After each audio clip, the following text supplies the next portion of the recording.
बलूचिस्तान कभी पसमानदा हुआ करता था, मगर गुजरते वक्त ने जब करवट ली तो इल्म का फरोग फैलता चला गया और आज यहाँ पर कायम करदा कैडेट कॉलेजेस आला तालीम और तरबियत की दास्तान सुना रहे हैं।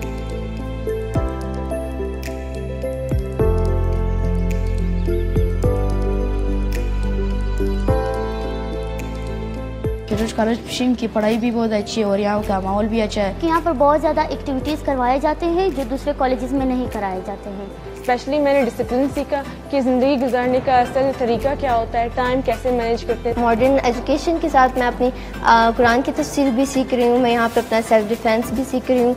जो कॉलेज के हमारे प्रोफेसर्स हैं बहुत ही हमारी ग्रूमिंग में उनकी बहुत एक अहम किरदार है। यहाँ पे एक स्टैंडर्ड तालीमी निज़ाम होता है। यहाँ पे एक हाई क्वालिफाइड टीचर्स हमारे पास मौजूद होते हैं।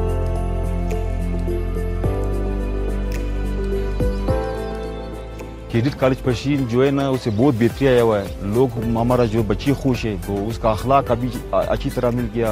अभी घर पे जो आता है या किसी से मिलता है तो दीदी जो पढ़ रहे हैं अच्छी तरह मिलता है। ये गरीब लोग हैं, इनके पास वो वसाइल नहीं है, ये फीस पे नहीं कर सकते हैं। मैं पाकिस्तान हुकूमत को ये चाहता हूँ, बताता हूँ कि ये हर बलूचिस्तान का हर ज़िले में कैडेट कॉलेज बने।